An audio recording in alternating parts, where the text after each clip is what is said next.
bagi kita semuanya. Mudah-mudahan Bapak Ibu semuanya dalam keadaan sehat walafiat, tidak ada yang sakit, dan mudah-mudahan terus sehat meskipun saat ini kita dalam kondisi yang sangat darurat sekali. Semakin lama semakin nambah yang terkena virus corona, dan mudah-mudahan Bapak Ibu dan kita semuanya dalam keadaan sehat walafiat. Terus amin. Ya, Bapak Ibu sekalian, Pikon yang kita selenggarakan hari ini itu memang agak mendadak karena kebetulan besok ada kegiatan di lembaga sehingga saya nggak bisa bertemu Bapak Ibu dari pagi sampai sore. Oleh karena itu tadi malam saya minta ke Bu Anita untuk bisa dilakukan Pikon pada siang hari ini. Mudah-mudahan tidak ada yang terganggu dan semuanya siap untuk bisa kita belajar tentang pengoperasian mesin freeze yang pertama dari unit yang kelima ya, kelima atau keenam? Keenam ya, keenam bukan kelima, keenam, yaitu unitnya adalah melakukan pemeriksaan dasar, ya, melakukan pemeriksaan dasar. Bapak Ibu sekalian, tadi oleh Pak Ervan juga sudah dibuka materi Bapak Ibu semuanya, sehingga Bapak Ibu sebenarnya juga sambil membaca juga bisa dari materi pemeriksaan dasar.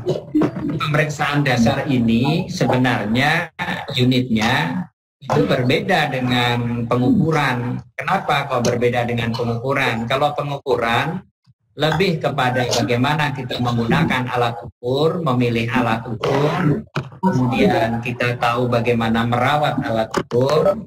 Tapi kalau pemeriksaan itu lebih kepada bagaimana kita melakukan pemeriksaan dari benda kerja yang akan kita gunakan, kemudian bagaimana kita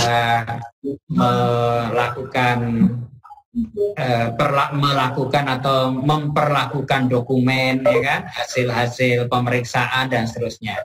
Jadi pemeriksaan itu tidak hanya sekedar memeriksa benda kerja, tetapi memeriksa itu dalam artian lebih luas. Misalnya Bapak Ibu memeriksa satu mesin, Bapak Ibu memeriksa satu barang tertentu. Jadi pemeriksaan itu lebih kepada bagaimana kita memeriksa dari sebuah barang atau sebuah perangkat yang kita miliki, yang ada di tengah-tengah kita, sehingga pada saat melakukan pemeriksaan itu kita tidak hanya sekedar melihat bentuk fisiknya saja, tetapi kita juga melakukan hal-hal yang memang bersifat teknis.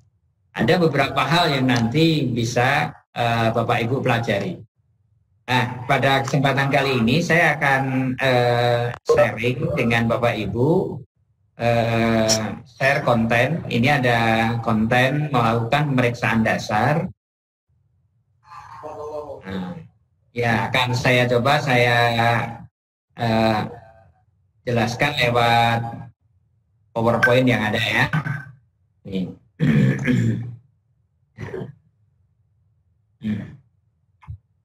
Ya. Melakukan pemeriksaan dasar ini adalah log OO15 00301.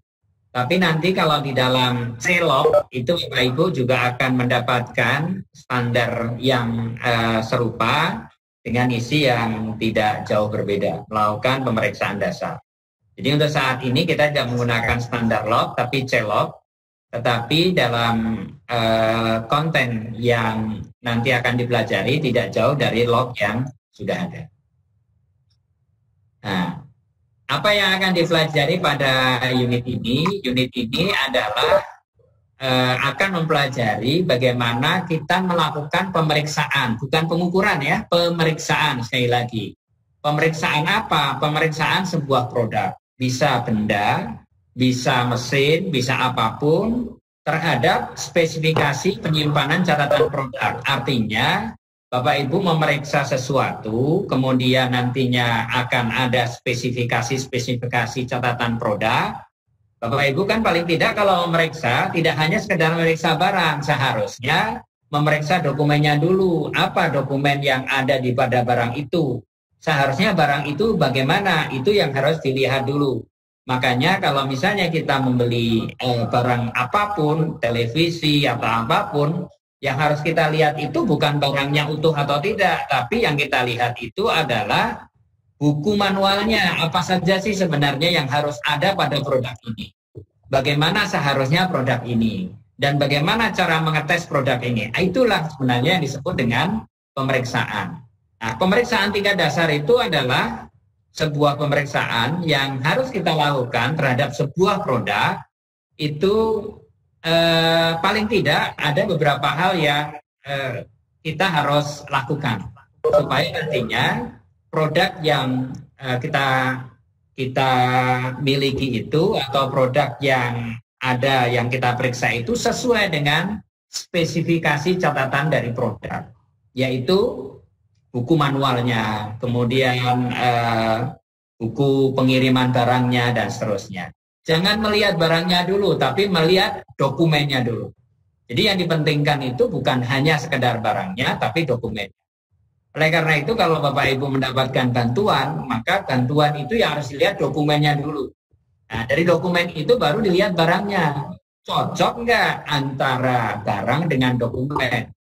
Jangan lihat misalnya yang datang barangnya bagus sekali, padahal seharusnya barang yang datang itu lebih bagus daripada yang sudah datang. Itu bisa jadi seperti itu. Nah, oleh karena itu kadang-kala kita akan ketemu dengan penyimpangan-penyimpangan yang tidak sesuai dengan produk, atau mungkin penyimpangan-penyimpangan yang tidak sesuai dengan prosedur. Barangnya dulu, dokumennya belakangan, yang penting diterima dulu lah. Nah, itu bahaya. Bisa jadi nanti Bapak Ibu menjadi penadah karena tidak ada dokumennya, menyimpan barang yang tidak jelas. Ini bahaya. Dan itu kadang terjadi. Kadang-kala kan kita misalnya dititipin barang tertentu, dititipin tas tertentu, ternyata isinya sesuatu yang dilarang. Kemudian yang nitip juga nggak jelas siapa, dokumennya nggak ada. Kemudian ternyata setelah dicek yang berwajib, ada barang yang mencurigakan. Yang kena siapa? Yang kena yang menyimpan. Pasti nanti kita akan ditanyai, diinterogasi. Nah, itu maksudnya pemeriksaan. Nah, materinya apa? Sebenarnya kalau di log itu ada 3. Bagaimana kita memeriksa produk, bagaimana kita menyimpan catatan, bagaimana kita akan memberikan umpan balik, dalam artian memberikan tanggapan dari produk yang sudah kita cek.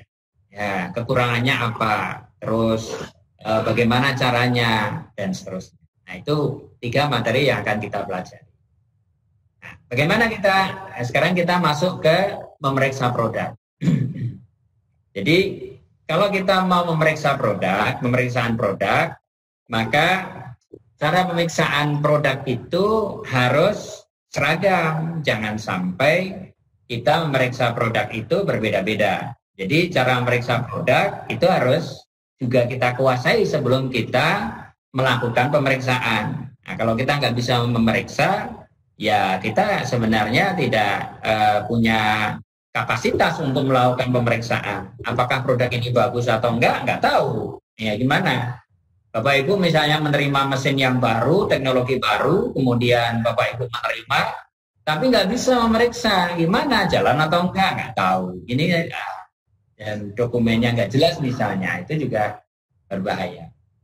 Nah, harapannya adalah kalau kita lakukan pemeriksaan itu sebenarnya kita berharap produk itu 100% tidak ada cacat, tidak ada yang tidak kita inginkan. Nah, untuk mendapatkan produk yang tidak cacat, maka bisa dilakukan dengan menjaga proses produksi. Ini adalah pekerjaan dari produsen yang punya barang. Kemudian untuk mendapatkan produk 100% tanpa cacat, maka kita bisa melakukan pemeriksaan langsung terhadap produk. Apakah produknya ada cacat atau enggak, sesuai standar atau enggak. Kemudian untuk mendapatkan produk 100% tanpa cacat, kita pun tahu tentang bagaimana sebenarnya produk yang cacat itu. Jangan kita hanya tahu produk yang bagus. Nah, yang cacat itu yang gimana? Kalau misalnya kita melihat sebuah layar yang disebut dengan layar yang tidak bagus itu yang bagaimana, kita juga harus tahu. Jadi cacat produk kita harus tahu. Kemudian produk tanpa cacat kita pun juga tahu. Sehingga kita siap untuk memeriksa produk. Nah, untuk menjaga proses produksi. Pada saat menjaga proses produksi, ini yang pertama ya, menjaga proses produksi. Agar mendapatkan produk tanpa cacat, itu memang harus menjaga proses produksi. Apa yang harus dilakukan? Paling tidak ada 4 hal yang harus kita lakukan agar proses produksi itu bagus. Apa yang harus kita lakukan? Yang pertama adalah metodenya, cara kerjanya, kegiatan quality controlnya, work instruction-nya, display-nya, contoh produknya, prosedurnya. Jadi metode semuanya ada di situ. Kemudian orang yang kerja, kompeten enggak? Ya, memang dia sesuai. Kemudian ada orangnya juga bisa melakukan pekerjaan yang dibebankan. Kemudian equipment mesin.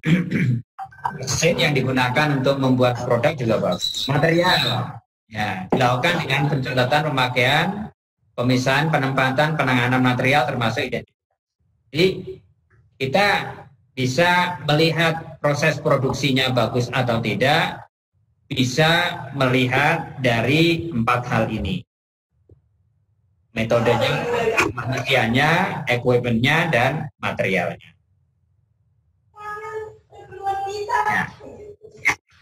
Nah, bagaimana kita melakukan pemeriksaan? Melakukan pemeriksaan itu bisa dilakukan secara langsung.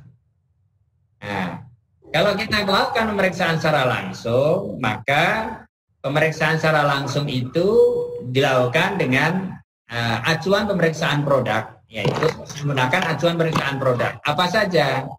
Yang pertama adalah kita langsung bisa melihat drawing produknya, gambar produknya, ya kan?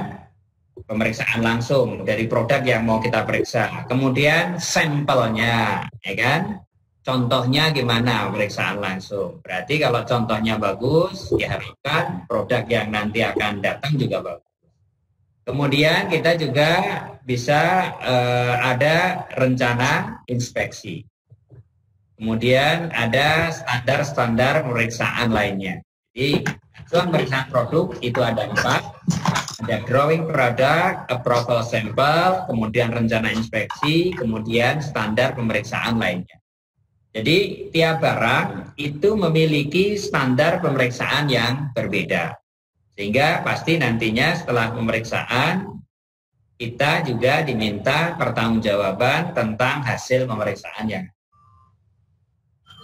Nah, pada saat kita melakukan pemeriksaan langsung, maka siapa yang harus melakukan? Yaitu orang yang memiliki kompetensi.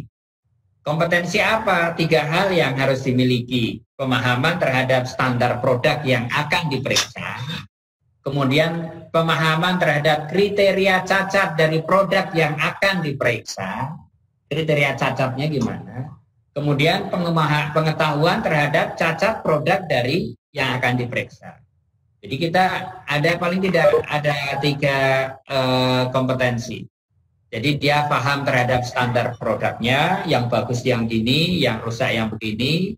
Kemudian kriteria cacatnya sudah tahu, yang disebut cacat itu seperti ini, yang disebut tidak cacat seperti ini.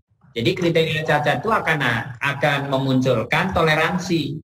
Oh, kalau ini masih dianggap bagus, kalau ini sudah dianggap cacat. Kemudian juga pengetahuan terhadap cacat produk, artinya macam-macam cacat produk, dia tahu bahwa yang namanya cacat itu ada bermacam-macam di bagian ini, di bagian ini, di bagian itu, dan seterusnya. Nah, nanti itu akan bisa digunakan untuk melakukan pemeriksaan secara langsung. Nah, sekarang kriteria cacat. Kriteria cacat itu ada 3. Ada cacat kritikal, ada cacat mayor, dan ada cacat minor. Kalau yang disebut dengan cacat kritikal, misalnya sebuah produk nih, yang disebut dengan cacat kritikal, jadi kalau kita bilang produk, itu jangan hanya sekedar satu buah benda kerja ya. Bisa jadi itu merupakan rangkaian benda kerja tertentu gitu ya. Jadi belum tentu hanya sekedar satu buah. Bisa nanti satu benda kerja, tapi bisa juga rangkaian benda kerja. Nah, kalau disebut dengan cacat kritikal, itu adalah cacat yang berpengaruh langsung ke fungsi produk itu sendiri. Baik apabila itu dia dirangkai dengan pasangannya maupun dia itu dalam bentuk single part. Misalnya cacat yang berhubungan dengan dimensi, ukurannya kurang dan seterusnya. Nah, itu cacat kritikal. Ada cacat mayor. Cacat mayor itu adalah tidak berpengaruh langsung terhadap fungsi, tetapi sudah melebihi standar quality produk tersebut. Nah, cacat mayor ini umumnya berhubungan dengan penampilan. Penampilannya nggak bagus, catnya ngelupas, kemudian mungkin bagian sisinya kebentur dan seterusnya. Tapi tidak berpengaruh terhadap fungsi. Kalau misalnya kita melihat ada sebuah benda, kemudian di luarnya itu ternyata kegores, fungsinya nggak berkurang, tetapi berpengaruh terhadap penampilan. Ada mobil baru kegores, bukan cacat kritikal, dia termasuk cacat mayor ya, karena dia hanya sekedar berhubungan dengan penampilan. Kalau cacat minor, cacat pada produk yang masih dalam standar produk. Cacat ini berhubungan dengan penampilan. Kelihatan sih kegesek, tapi sebenarnya meskipun kegesek, tapi masih dalam batas-batas tertentu. Masih dalam standar produk. Nah, sekarang kalau kita misalnya ingin mengetahui tentang cacat. Ya. Apabila ditemukan cacat A pada satu produk, maka harus tahu seperti apa cacat itu.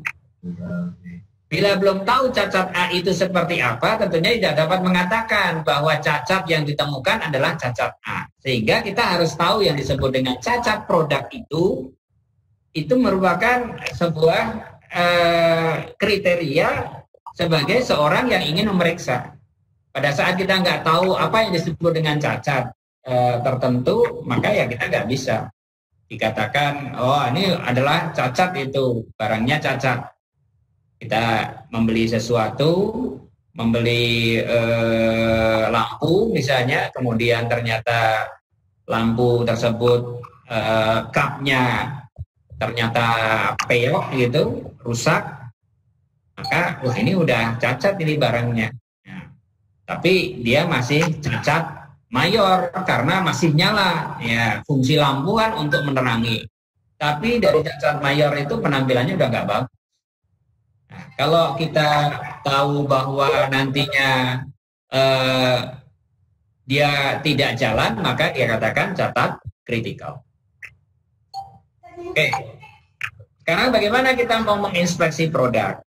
Nah, pada saat kita mau menginspeksi produk, kita itu nantinya akan ada di posisi di mana kita tidak menginspeksi mesin, tapi kita menginspeksi produk. Dari produk itu nanti kita bisa menginspeksi mesin. Jangan-jangan mesinnya yang salah, programnya yang salah, sehingga kita bisa mencoba untuk melakukan perbaikan-perbaikan pada program, perbaikan pada mesin. Mekaniknya jalannya nggak benar, misalnya.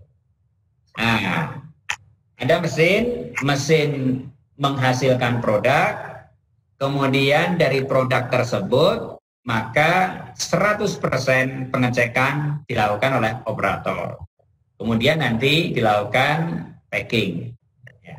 Nah, pada saat kita mau memeriksa, Bapak Ibu mungkin tahu ada yang disebut dengan quality control, ada yang disebut dengan quality assurance. Maka pada saat kita ngecek, ya quality control. Pada saat orang lain ngecek, quality assurance. Jadi kita bisa berbagi.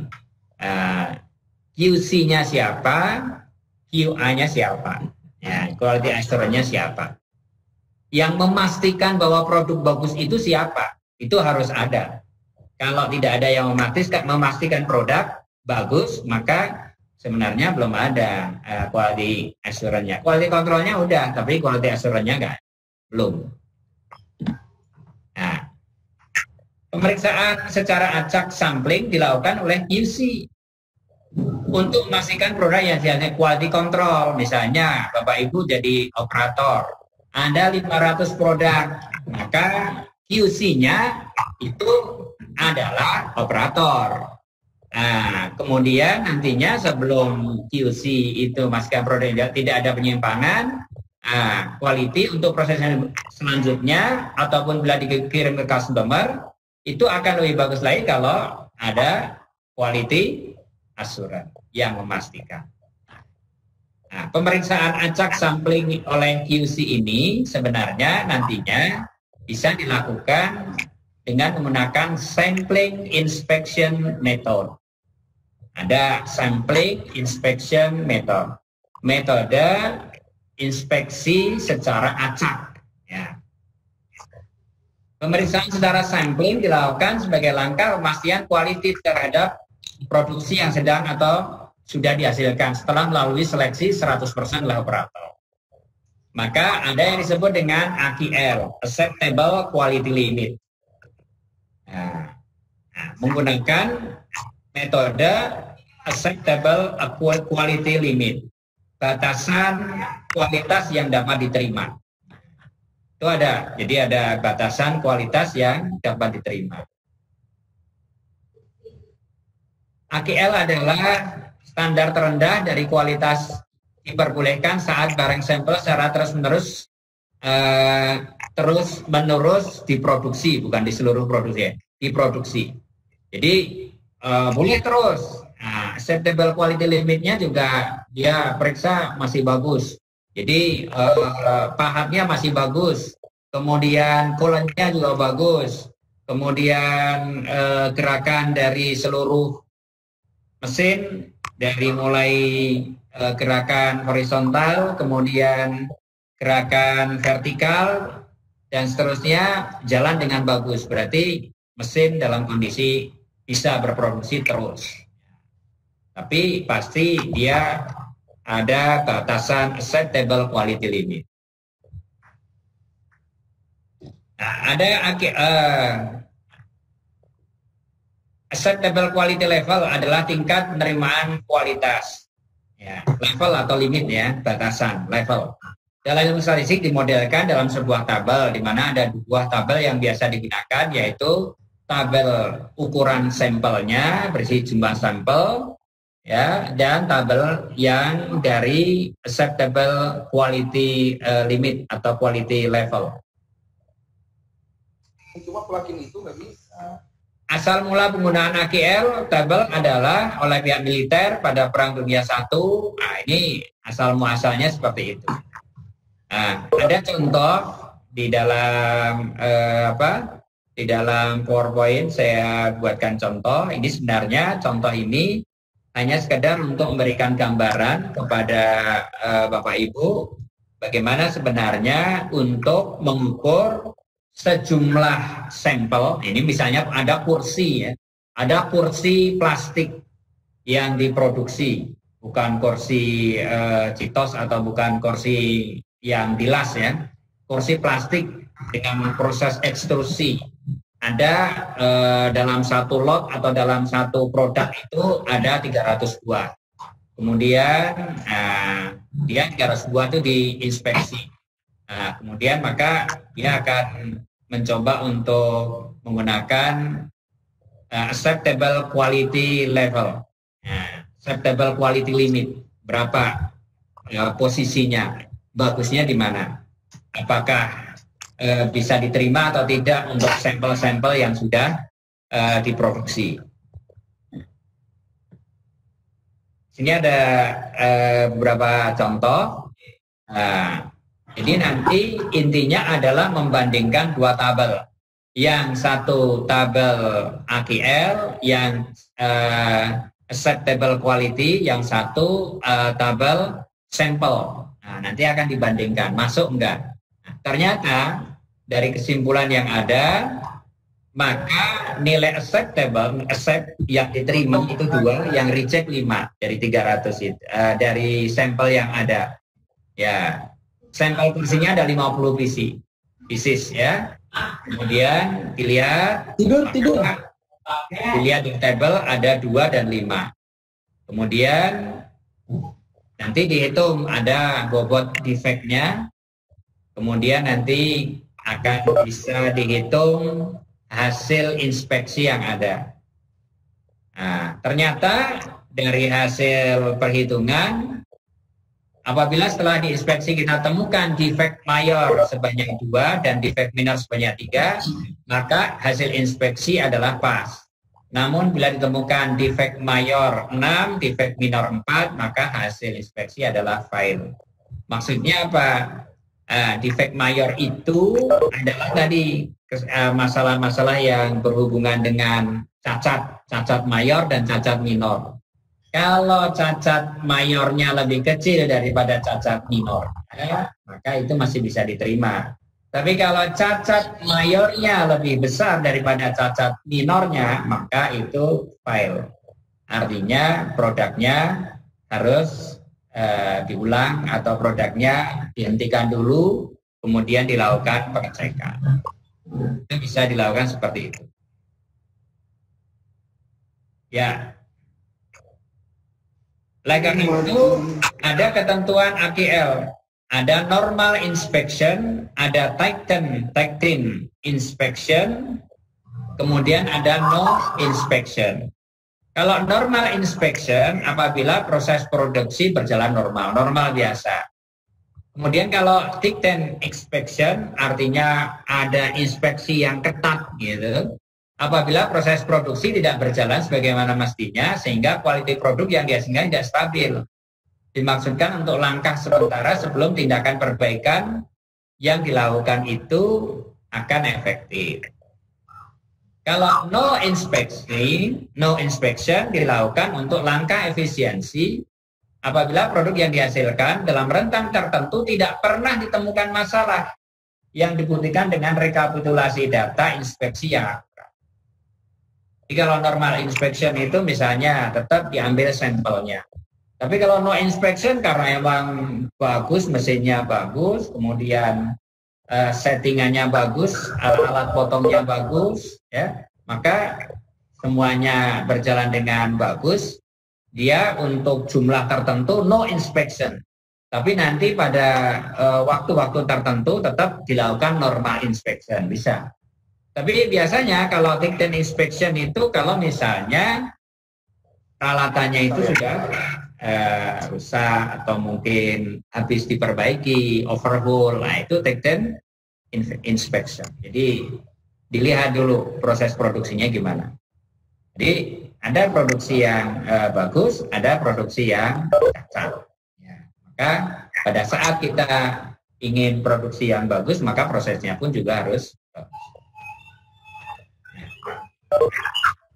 Sekarang inspeksi produk, ya. Ini yang kedua, inspeksi produk adalah melakukan pemeriksaan terhadap produk, baik dilakukan pengukuran ataupun visual yang didasarkan pada ketentuan yang sama. Pemeriksaan ini dimaksudkan agar judgement terhadap produk antara orang A dan B atau orang lain menjadi sama. Jadi kalau misalnya pemeriksaan terhadap sebuah produk itu paling tidak hanya dilakukan oleh satu orang. Makanya nanti ada beberapa pihak yang memeriksa.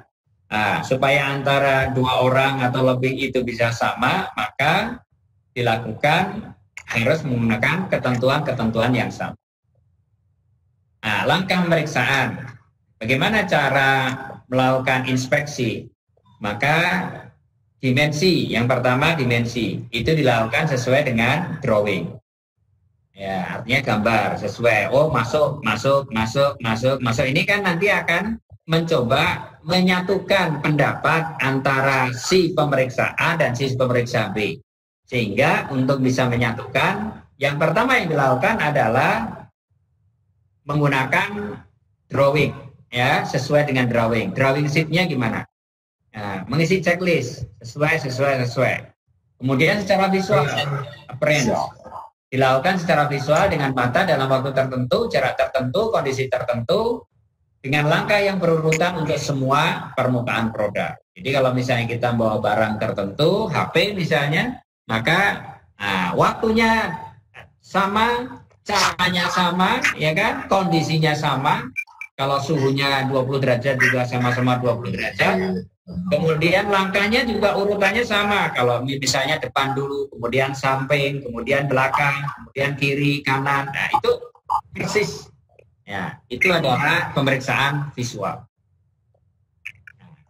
Jadi pemeriksaan dilakukan secara berurutan. Misalnya ini 1, 2, 3, 4, 5, ya, periksa HP. Yang pertama pasti yang akan diperiksa adalah bagian luarnya.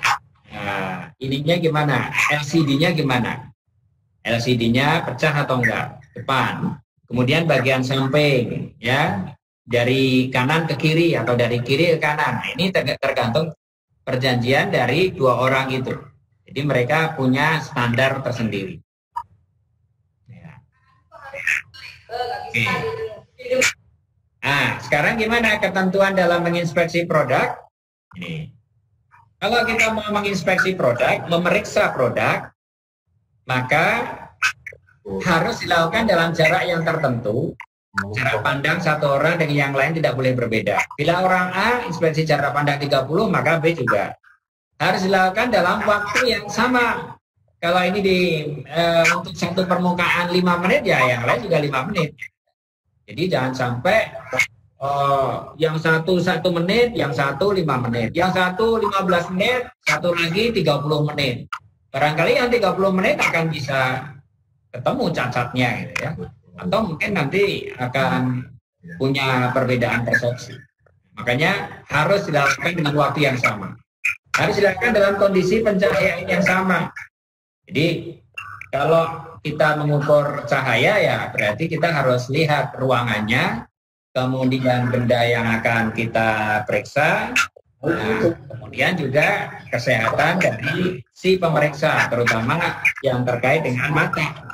Karena kesehatan si pemeriksa pun juga bisa jadi akan bermasalah pada saat mereka menjadi tim pemeriksa barang, tapi terkondisi oleh kesehatan dari penglihatan. Nah, sekarang yang terakhir, bagaimana kita menyimpan catatan? Nah, jadi kalau kita sudah melakukan pemeriksaan, maka pemeriksaan itu yang kita periksa itu adalah dokumen. Nah, dokumen itu paling tidak ada 4 dokumen. Ada General Manufacturing Instruction, instruksi umum tentang manufaktur, tentang bagaimana produk dari barang itu. Kemudian tes metode tesnya, produk, bahan baku, bahan pengeras. Kemudian ada studi validasi. Kemudian ada dokumen registrasi. Ini adalah dokumen. Dokumen ini harus kita simpan kalau sudah diperiksa, kalau sudah melakukan pemeriksaan. Nah, supaya kita bisa menyimpan dokumen, dokumen ini harus kita simpan di tempat tertentu dan kita harus simpan sampai 10 tahun. Nah, ketentuan dari industri itu begitu. Jadi dokumen itu harus kita simpan paling tidak minimal 10 tahun. 10 tahun itu gimana kita harus menyimpan? Di 10 tahun ya. Kemudian setelah kita simpan, sudah tahu, maka sebenarnya jenis dokumen tadi, dokumen dari 4 dokumen itu, kalau kita bagi menjadi 2, ada batch related dokumen, ada non-batch related dokumen. Kalau yang batch related dokumen itu adalah dokumen-dokumen yang langsung berhubungan dengan produk, ya, langsung berhubungan dengan produk. Prosedur pengolahan, catatan pengolahan berhubungan dengan produk, spesifikasi, catatan hasil pemeriksaan bahan baku, bahan pengawas, produk antara, produk rumahan, ya, raw data, tes metode. Nah, ini adalah batch related dokumen. Dokumen yang berhubungan dengan produk. Kalau yang dokumen yang tidak berhubungan dengan produk, itu lebih kepada teknis, kualifikasi dan validasi, penelitian terhadap gagalan, audit, registrasi, surat-surat, ya, gambar teknik, pemeriksaan dan validasi alat, penanganan keluhan, logbook, pelatihan pegawai yang bisa mengoperasikan, technical agreement, non-batch related dokumen. Nah, karena itu Bapak Ibu, dokumen ini harus kita simpan. Dari dokumen yang kita simpan sebenarnya secara tidak langsung bisa dibagi menjadi 2 bagian jenis dokumen, tapi paling tidak penyimpanan dokumen itu kita lakukan kurang lebih selama 10 tahun. Oke, selesai. Nah, Bapak Ibu, itu yang sebagai awal dari penjelasan saya. Nanti kita lanjutkan dengan diskusi dan barangkali nanti Bapak Ibu akan ketemu dengan beberapa tugas-tugas yang nanti akan bisa Bapak Ibu kerjakan di waktu-waktu pada saat Bapak Ibu membuka LMS, ya, setelah mengerjakan tugas-tugas yang lain. Dan setelah beberapa tugas yang terkait dengan tugas Bapak Ibu kita periksa selesai, kemudian nanti akan masuk ke tugas berikutnya. Oke, terima kasih. Mungkin itu yang saya sampaikan untuk sementara. Saya kembalikan ke Bu Anita dan teman-teman semuanya. Barangkali ada hal yang perlu didiskusikan. Terima kasih. Ada tambahan barangkali Bu Lita?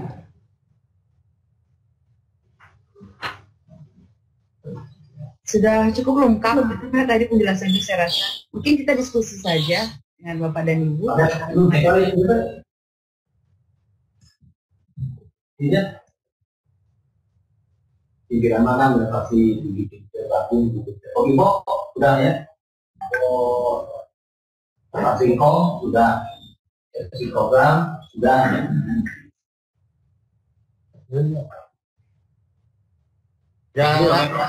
Ya, jadi Bapak Ibu, ya Pak Bayu silakan.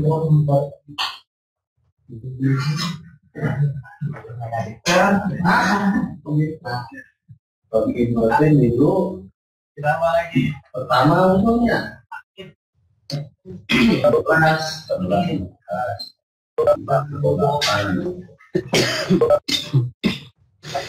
ada yang sudah 4 sampai 8 gitu. 11, 15. Oh. Oke. Sama aja pasti.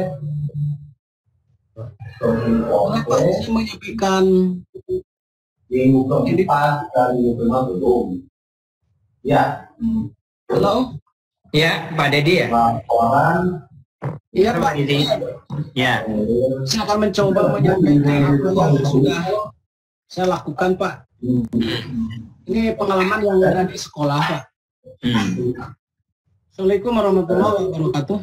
Waalaikumsalam warahmatullahi wabarakatuh. Begini Pak, 3 bulan yang lalu itu sekolah kami mendapatkan bantuan mesin bubut dan mesin milling. Bubut ada 3, mesin millingnya 2. Nah, dari hasil pemeriksaan berdasarkan dokumen yang ada, memang mesin tersebut sesuai dengan kriteria yang ada di dalam mesin. Hanya dari pihak kami, terutama pihak sekolah, itu merasa ada semacam tidak kesesuaian gitu Pak. Karena yang diharapkan itu adalah mesin-mesin yang memang kualitasnya bagus, ternyata yang didatangkan itu mesin-mesin yang memang sekali dari segi kualitas dan kekuatannya. Nah, ini pengalaman Pak dari yang saya dapatkan. Kebetulan mesin tersebut setelah 3 bulan terpasang ya, 1 bulan selesai, kemudian ada training, ada pelatihan dan lain sebagainya, dan dilanjutkan dengan proses kerja yang dilakukan oleh anak-anak. Ternyata anak-anak itu saya rasa belum 2 minggu lah untuk mencoba itu mesin. Tiba-tiba mesin itu terjadi trouble, Pak. Dan trouble-nya itu sangat sulit dan susah untuk dicari, terutama mesin bubut, Pak. Dua-duanya mesin itu, baik mesin Price maupun mesin bubut, itu tidak pas digunakan oleh anak-anak didik kami. Itu kendalanya, Pak. Kami mesin bubut ketika dipakai, otomatisnya tiba-tiba berhenti dan handle yang ada di dalamnya sepertinya ada kerusakan gitu. Padahal anak baru mengerjakan kurang lebih sekitar 2 minggu. Itu yang pertama. Kemudian ada 2 mesin milling yang kami dapatkan waktu itu, kemarin itu, dan coba untuk digunakan untuk UKK.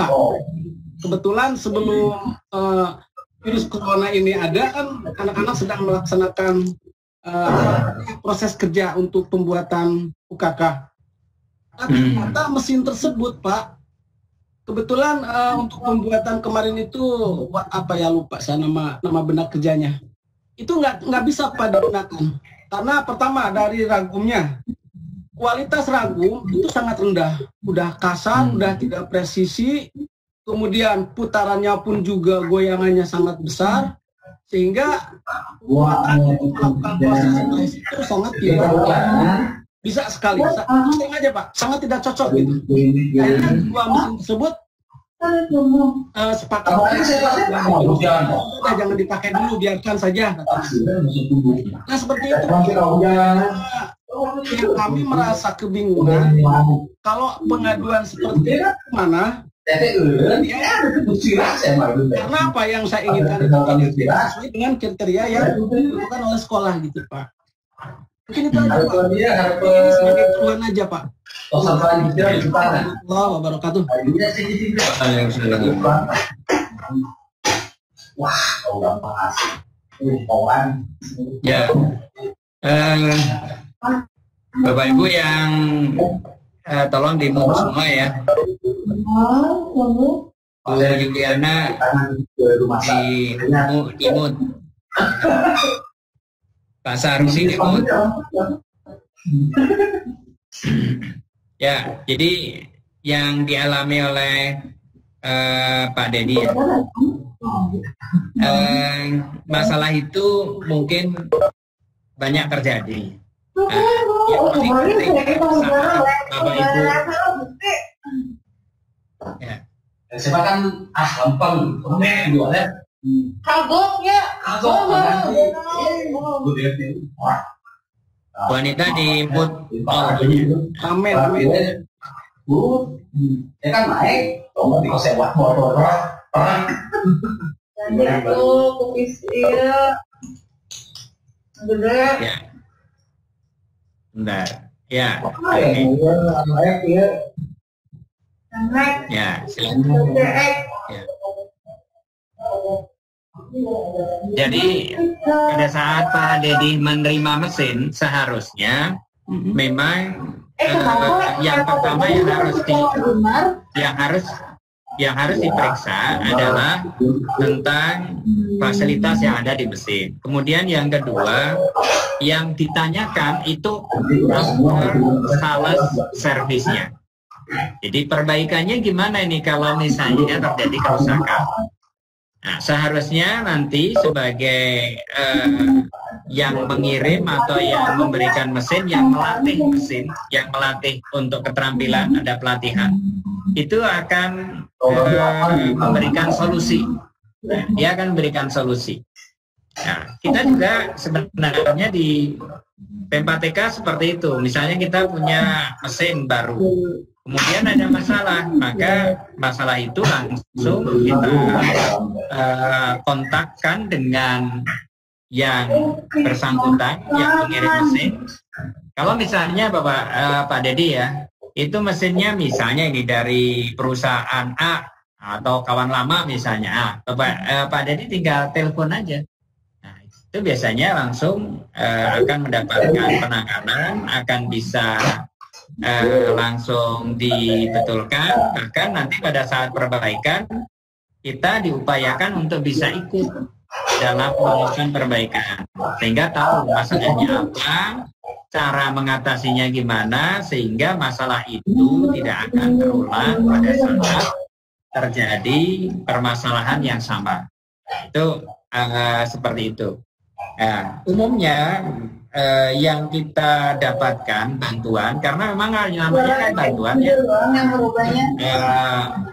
Pada saat Pak Dedi mendapatkan mesin itu usulan, melakukan usulan, atau tiba-tiba mesin itu datang? Tiba-tiba mesin datang, Pak. Tiba-tiba mesin itu datang kan? Iya, betul. Ya, jadi Pak Dedi kan tidak memberikan usulan. Artinya memang sebenarnya di kementerian itu sudah ada standar peralatan, ya, standar peralatan dengan spesifikasi yang sama, tapi dengan tingkatan kualitas yang berbeda itu sangat memungkinkan. Oleh karena itu biasanya nanti dalam usulan pengajaran itu ada beberapa hal yang harus diperhatikan pada saat kita melakukan pengusulan. Nah, kalau di SMK itu given langsung dapatnya gitu, karena langsung dapat, maka yang paling penting di SMK itu bagaimana kita melakukan perbaikan, bagaimana kita melakukan perbaikan. Oke ya, jadi sekarang kata kuncinya apa? Kata kuncinya adalah bagaimana Pak Dedi itu menghubungi lagi ke pihak yang mengirim mesin, kemudian memberikan informasi, kemudian meminta untuk bisa melakukan perbaikan. Dan yang kedua adalah bagaimana nantinya teman-teman di SMK itu bisa memiliki kompetensi untuk melakukan perbaikan dari mesin-mesin yang ada, sehingga kalau ada apa-apa kita tinggal bisa melakukan perbaikan secara mandiri. Itu ya, Pak Dedi. Kepegawaian reward punishment mana? Pak Jaki, izin bertanya boleh? Boleh. Iya Pak Jaki. Assalamualaikum warahmatullahi wabarakatuh. Waalaikumsalam Pak Aditya. Ya, Pak, ini saya mau nanya mengenai tugas Pak. Saya cek di LMS ya Pak ya.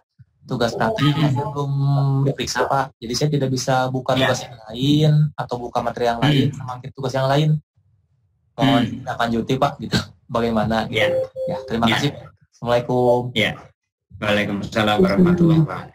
Jadi untuk saya kan kebetulan memeriksa yang di tugas gambar dan nanti tugasnya sekarang juga praktek. Untuk yang tugas gambar, tapi yang teori itu sudah semuanya yang sudah mengumpulkan sudah saya kasih nilai. Tapi untuk yang praktek, barangkali ada waktu yang mungkin saya perlu sedikit melihat dari hasil Bapak Ibu bisa mempersiapkan tugas praktek yang berikutnya, tinggal nanti di-upload supaya cepat. Kalau memang itu belum terbuka, belum bisa memasukkan tugas praktek atau belum bisa mengerjakan tugas praktek, bisa mengerjakan tugas praktek dulu secara offline gitu, kemudian nanti pada saat bisa dibuka langsung dimasukkan. Mudah-mudahan malam ini saya sudah selesai untuk memeriksa tugas-tugas praktek Bapak, karena memang lebih cepat memeriksa tugas praktek daripada memeriksa tugas yang teori. Terutama yang harus saya berikan adalah komentar-komentar terhadap hasil Bapak pada saat melaksanakan atau mengerjakan tugas itu. Mudah-mudahan tidak, tapi insya Allah tidak akan kekurangan waktu. Jadi sudah ada jadwal yang sudah saya buat untuk kegiatan di kelas teknik komisinan, khususnya untuk pengumpulan tugas. Itu seperti ini. Ini saya buat, bentar saya sharingkan ya. Saya sharekan. Nah ini. Nah, Ibu bisa lihat ya. Membaca gambar teknik itu selesai menggunakan perkakas tangan. Saya sampaikan ke Bapak Ibu paling sampai tanggal 4 Juni itu harus sudah selesai. Melakukan pemeriksaan dasar sampai 7 Juni. Merencanakan proses tingkat dasar, ya, itu nanti akan dibuka ya sampai 10 Juni. Ya. Kemudian melakukan pekerjaan dengan mesin freeze itu 8 Juni sampai 18. Nah, ini ada 10 hari.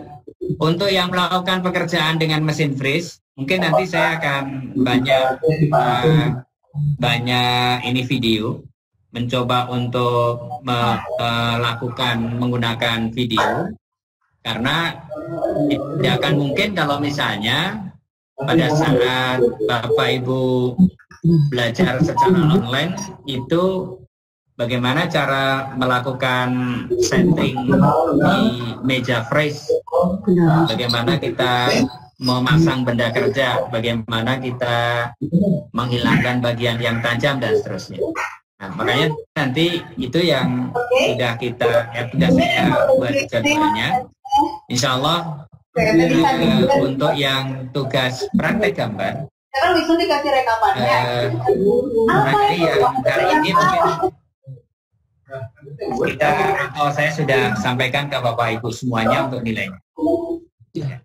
Saya kira itu ya Pak, siapa tadi? Ya Pak Aditya ya, Pak Aditya. Kalau yang teorinya kan tidak ya.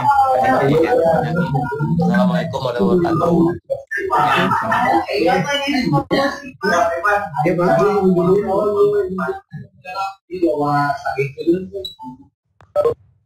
Ya Pak. Lihat atau di SKP udah itu teh.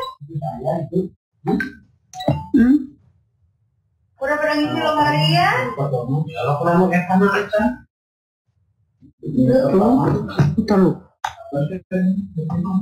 Ada yang mau bertanya? Bapak Ibu? Izin bertanya Pak.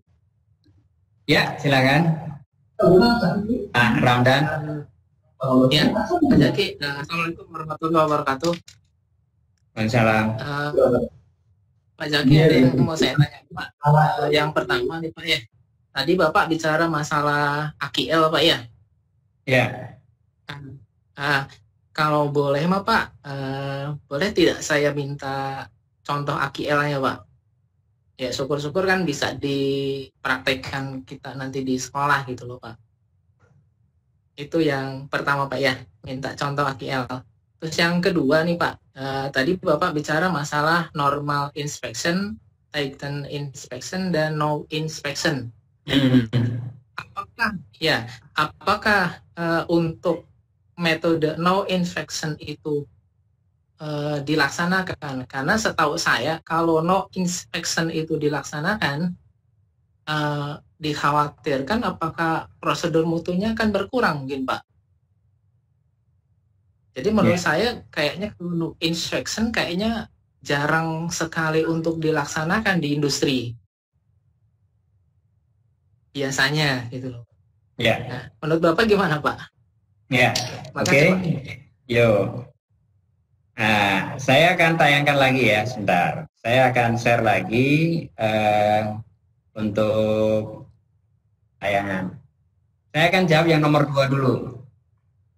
Jadi yang no inspection itu harus tahu bahwa ini dilakukan dalam rentang tertentu, bukan seterusnya dalam rentang tertentu. Jadi kalau misalnya kita sudah meriksa 300 ya, atau meriksa dari 300 itu 50 kita ambil. Kemudian dari 50 yang kita ambil kita periksa, oh bagus, ya udah, ini kita bisa produk 10.000 no inspection. Tapi 10.000, nanti yang ke 11.000 itu normal inspection lagi, cek lagi, karena nanti kita harus lihat lagi apakah ada permasalahan enggak yang terkait dengan peralatan-peralatan yang berhubungan dengan sistem produksi. Kalau di pemesinan misalnya, itu di CNC misalnya, itu kan nanti ada hubungannya dengan alat potong, ada hubungannya dengan pemasangan, ada hubungannya ya bermacam-macam masalah, mungkin material yang tidak homogen, tidak sama, sehingga kemungkinan yang terjadi adalah kesalahan-kesalahan. Jadi no inspection itu bukan berarti seterusnya. No inspection, dikatakan no inspection itu dalam rentang tertentu. Ya. Apa bedanya dengan normal inspection? Normal inspection dengan no inspection berbeda. Kalau normal inspection itu tetap ada inspeksi ya secara normal, karena memang ada hal yang kita khawatirkan masih terjadi kesalahan, normal inspection. Kalau no inspection dalam rentang tertentu, mesinnya masih baru nih, ya, karena mesin masih baru 1 minggu mesinnya bisa dipakai untuk mass produk dalam jumlah yang banyak. Nah, itu mungkin masih atau masih bisa kita gunakan no inspection karena jelas mesinnya masih bagus. Nah, normal inspection kita lakukan ya pada saat kita sudah melihat bahwa mesinnya memang sudah pernah di servis atau dilakukan perbaikan atau mungkin ada hal yang lain sehingga kita lakukan normal inspection. Jadi ada rentang tertentu, tidak 100% kita lakukan no inspection. Nah, kemudian kalau yang AQL ya, ini jadi acceptable quality limit. Ya, jadi di sini saya sebenarnya sudah membuat contoh. Misalnya gini, kita akan memeriksa pabrik kursi plastik, dicetak menggunakan ekstrusi. Jumlah kursi yang akan saya inspek adalah 300 buah dalam satu lot, dalam satu produk itu. Nah, level inspeksi yang akan dipakai adalah level 2 karena nantinya ada beberapa level ya. AQL itu ada beberapa level. Nah, level dari AQL itu nanti tergantung dari produk yang ada. Kemudian kita pakai level 2. Ya, level 2 itu di sini. Kemudian level inspeksi yang akan dipakai adalah level 2 dengan AQL levelnya adalah 1,5 mayor dan 4,0 minor. Ini adalah yang bisa diterima. Jadi minornya lebih banyak daripada mayornya. Mayor dan minor adalah bobot defek cacat. Saya katakan bobot defek cacat sama dengan yang tadi. Kalau cacat itu ada cacat yang cacat mayor, ada cacat minor, kemudian satu lagi cacat kritikal. Nah, bobot cacatnya itu. Nah, maka sesuai dengan tabel di bawah ini sudah saya beri tanda kotak, maka jumlah sampel yang kita ambil pada inspeksi ini adalah bernilai H. Berapa 300 buah kursi itu yang nantinya harus diambil sampelnya? Maka dari sini ini kan 281 sampai 500. Maka kalau yang general inspection level 2 itu H. Ya. Maka kita ambil nilai H itu berapa jumlahnya, gitu. Untuk mengetahui berapa nilai H tersebut, kita lihat tabel di bawahnya. Ada tabel di bawahnya dan telah diberi juga tanda ukuran. Ini H. Ini kan H. Kemudian kita lihat set ke kanan. Nah, yang 1,5 mayor. Nah, nanti mayor itu diharapkan ketemunya cuma 1,5. Itu ada 2. Kemudian yang minor itu adalah ada 5. Ini mayor. Ini mayor, ini minor. Ya. Sehingga di sini terlihat pada tabel jumlah sampel kursi yang diambil berjumlah 50. Kenapa 50? Karena tadi 1,5, 2 dan 5 ini adalah 50. Gitu. Nah, kita lihat di sini. Ya. Oke. Sedangkan untuk mengetahui bobot AQL-nya, tarik garis lurus dari jumlah sampel dan potongkan dengan bobot yang telah ditentukan sebelumnya, yakni 1,5 mayor dan 4,0 minor. 1,5 mayor. Mana ini kan 1,5 mayor, 4,0 minor. Ini tarik ke sana, ini tarik ke sini, kemudian dipotongkan ke sini, gitu. Maka nilai yang kita dapat adalah untuk inspeksi itu 50 kursi. Jadi 50 ini kenapa kok diambil 50 sampelnya? Karena kita sudah mengatakan 1,5 mayor dan 4,0 minor. 1,5 mayor dan 4,0 itu kalau kita lihat ya, di sini ada 2, di sini ada 5, kita tarik ke sini. Gitu. Maka masuk ke H. Menggunakan inspeksi level 2. AQL-nya 1,5 mayor, kemudian minornya 4,0. Accept-nya 2, reject-nya 5. Kenapa kok accept-nya 2, reject-nya 5? Kita ambil 2 dan 5 tadi. 2, 5. Ya, 1,5 mayor, ya 1,5 mayor dan 4,0 minor. AC adalah acceptance number. Ya, nomor yang masuk ya. RE adalah rejection number. Ini AC RE. Nih, ini AC ya, AC-nya yang diambil ya, kemudian ini RE ya, 4,0 rejection number. Kemudian setelah itu kita lihat nilai AC itu 2, kemudian reject-nya 5. Ini adalah bobot defect yang tidak boleh dilewati atau tidak boleh melebihi oleh bobot defect yang kita temukan. Jadi bobot kerusakannya, defectnya itu tidak boleh melebihi ini. Nilai AC 2 dan reject 5. Ya. Apabila ditemukan bobot defect, ya, defect inspeksi melebihi nilai AQL, maka hasilnya inspeksi adalah fail. Ya. Nilai ACC, accept dan reject ini bisa diartikan sederhananya adalah ACC adalah banyaknya defect mayor, ACC, accept, banyaknya defect mayor, dan reject adalah banyaknya defect minor. Pada contoh di atas, apabila setelah inspeksi kita temukan defect mayor sebanyak 2 dan defect minor sebanyak 3, maka hasil inspeksi adalah pas. Namun bila ditemukan defect mayornya 6 dan defect minornya 4, maka hasil inspeksinya adalah fail. Jadi yang dipakai AQL ini, yang pertama kita akan menggunakan AQL ini untuk melihat berapa seharusnya sampel yang kita gunakan.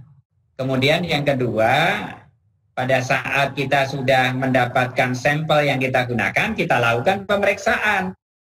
Pemeriksaan benar, inspeksi level 2. Nah, pada saat kita lakukan inspeksi level 2, maka kita lihat berapa yang dapat accept-nya berapa, reject-nya berapa. Manakala reject-nya itu, ya ini, defect mayornya 6, defect minornya 4, maka fail. Manakala reject mayornya itu lebih banyak daripada minor, maka yang 30 tadi, yang 300 buah tadi, setelah di ini, yang 50 itu berarti dari 300 itu kita hentikan dulu mesinnya, kemudian kita lakukan evaluasi terhadap kegiatan produksi kembali.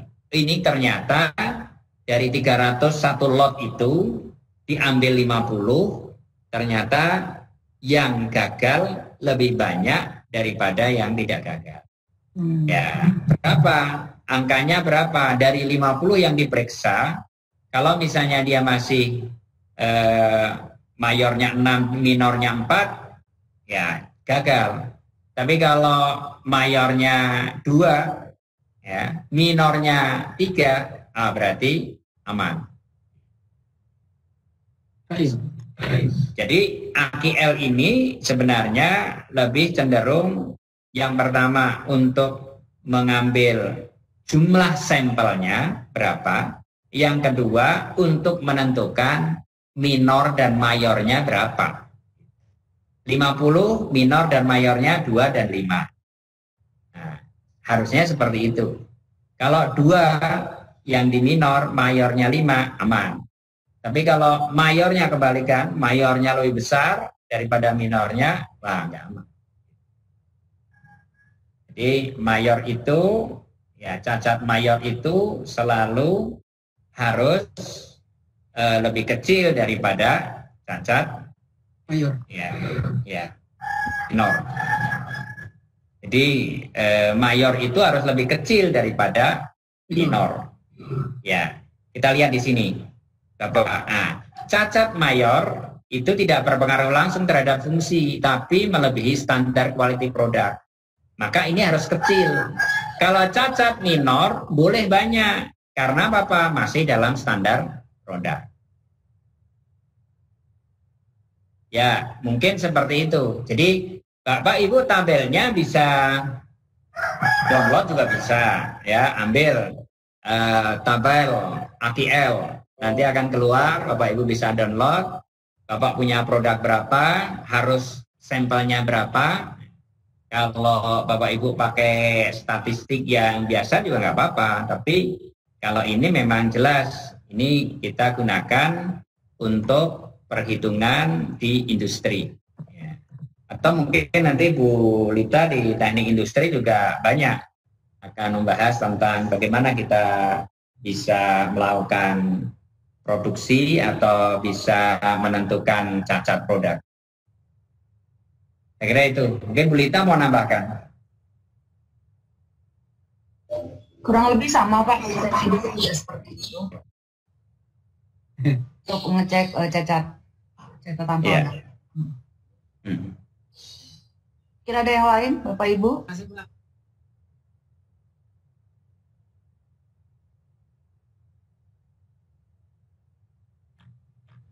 Ya, ada. Boleh saya, Pak? Iya, silakan Pak Saril. Terima kasih. Assalamualaikum warahmatullahi wabarakatuh. Selamat sore. Waalaikumsalam. Sore. Maaf, ini pakai ikat kepala, Pak. Kebetulan rambut saya landak jadi ya. Jadi kelihatan. Iya. Tentang tadi tentang kriteria cacat sebuah produk. Nah, itu kan sudah dijelaskan ada 3, cacat kritikal, kemudian cacat minor, dan cacat mayor. Dengan berbagai macam potensi yang terjadi. Nah, pertanyaan saya, Pak, apakah ketiga dari model cacat itu sudah bisa dinyatakan bahwa produk itu sudah masuk kategori no-go? Ya, baik dia secara assembling, untuk part dengan yang lain, ataukah single part itu? Apakah cacat kritikal, minor, dan mayor itu sudah dikategorikan sebagai sebuah produk yang kategorinya no-go gitu, Pak? Ataukah hanya untuk cacat kritikal saja yang bisa dikatakan bahwa apabila dia cacat minor atau mayor dan masih bisa difungsikan, maka dia bisa masuk kategori go tanpa perlu ada pengerjaan khusus lagi supaya bisa difungsikan. Barangkali demikian, Pak, tadi. Ya. Jadi kalau Bapak Ibu lihat lagi, yang sudah saya tayangkan, saya share lagi. Jadi lebih kepada cacat itu yang dikatakan no-go itu pada cacat kritikal. Sementara kalau cacat mayor dan cacat minor itu tidak pada masalah yang terkait dengan mekanik, gitu ya, tapi lebih terkait dengan fisik. Kalau cacat kritikal itu sudah terkait dengan assembling, ukuran yang nantinya malfunction. Ya, kayak tadi misalnya mesin bubut, ya, kemudian dipakai beberapa kali, barangkali dia rusak misalnya. Nah, bisa jadi apakah itu cacat mayor, cacat minor, cacat kritikal, itu bisa jadi masuk di kelompok cacat kritikal, bisa jadi. Karena apa? Itu nanti akan berhubungan dengan pasangan, part, dengan material, dengan yang terkait dengan mekaniknya. Sementara kalau cacat mayor, masalahnya kan hanya sekedar penampilan. Kita lihat misalnya rusak sedikit bagian pinggirnya atau kegores di perjalanan, atau mungkin salah membongkar sehingga terkena bagian tajam di bagian depannya, sehingga rusak. Nah, itu tidak berpengaruh langsung terhadap fungsi, tapi berpengaruh terhadap standar quality product, melebihi pengaruh terhadap standar quality product. Standar quality product nggak boleh seperti itu. Nah, tapi ini lebih berhubungan dengan penampilan untuk yang baik. Kalau yang minor itu masih dalam batas toleransi. Sehingga yang disebut dengan go dan no go lebih kepada cacat kritikal, bukan pada cacat mayor atau bukan pada cacat minor. Cacat kritikal itu lebih mudah untuk melihatnya karena dia sudah tidak berfungsi. Kemudian mungkin kalau dia berputar oleng gitu kan, meskipun dia muter tapi oleng. Pada kecepatan tinggi pasti ada gaya sentrifugal dan itu akan berbahaya sekali bagi orang-orang yang bekerja di dekat mesin-mesin yang rusak seperti itu. Ya, jadi lebih kepada cacat kritikal kalau yang ada hubungannya dengan go dan no go. Kira-kira seperti itu Pak Syahrir. Ya. Izin bertanya Pak. Ya. Om, silakan.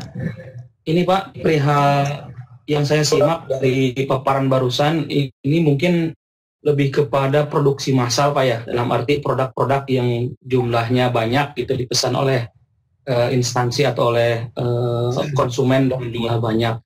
Nah, yang ingin saya tanyakan, kalau misalkan produknya ini katakanlah di bengkel-bengkel kecil gitu ya, ada yang sekedar ingin membuat suatu bagian dan jumlahnya juga tidak banyak, hanya 1 atau 2 seperti itu. Kemudian katakanlah orangnya rewel gitu, meskipun cacatnya cacat katakanlah kelompok minor, tapi dia inginnya perfect, sempurna seperti itu. Nah, ini kita ada pembelaan nggak dari sisi produsen, atau memang dari awal kita harus buat istilahnya deal terlebih dahulu bahwa kita bisa membuat produk seperti ini tapi mungkin tidak sempurna, atau seperti apa biasanya Pak kalau misalkan ya produknya itu memang dipesan tidak dalam jumlah banyak seperti itu. Itu saja barangkali Pak. Terima kasih. Ya. Jadi pada saat kita melakukan pemeriksaan terhadap produk, itu kita pasti punya acuan, ya kan? Punya acuan. Bapak pasti pada saat membuat produk itu punya produk atau drawing produk atau drawing sheet-nya ada atau lembaran gambarnya ada. Nah, itu yang nantinya akan bisa menjadi acuan. Tingkat kehalusannya berapa, kemudian posisinya di mana, kemudian ya berbagai macam yang terkait dengan pemahaman secara teknis pasti akan ada di gambar. Nah, kalau kita menghadapi, memang kadang-kala konsumen itu kan banyak yang tidak sesuai dengan yang kita inginkan. Dia selalu ingin yang perfect. Tapi permasalahannya adalah pada saat kita ingin perfect, kita ingin sempurna, ya dalam hal sempurna untuk barang-barang teknik, paling tidak kalau sama-sama orang teknik itu akan bisa nyambung.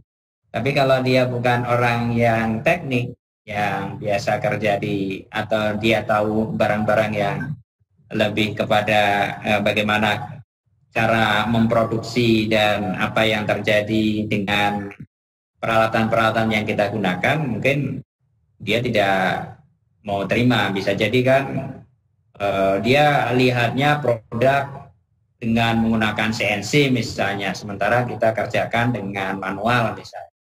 Ya pasti akan berbeda kualitasnya, hasil produknya. Ya kita bilang ini kita kerjakan dengan ini. Nah, itu akan lebih baik disampaikan di awal. Ya, kalau kita sampaikan di awal, kita akan gambar ini, kita akan kerjakan ini dengan kondisi seperti ini, dijamin ukurannya oke.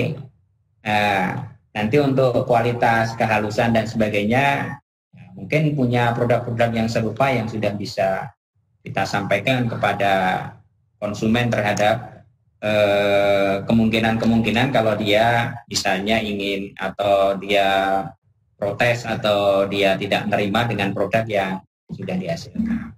Paling seperti itu Pak Om.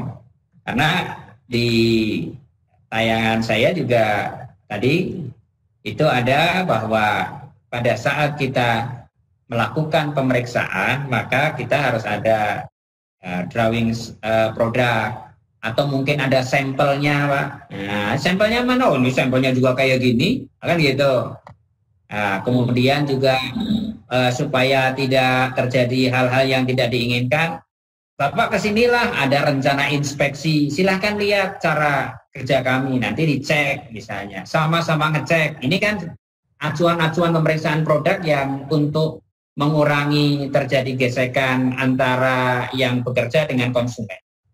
Nah, drawing produknya mana, sampelnya mana, Bapak kan nggak ngasih sampel, sehingga kami juga sesuai dengan gambar. Nah, kalau sampelnya kan kita tahu seperti ini, rencana inspeksi, untuk mengantisipasi hal-hal yang tidak diinginkan, Pak.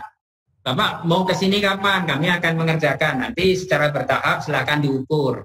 Atau mungkin standar-standar perjanjian lainnya, standar pemeriksaan lainnya. Itu dilakukan. Jadi 4 paling tidak. Drawing produknya, sampelnya, rencana inspeksi yang mereka lakukan terhadap produk kita.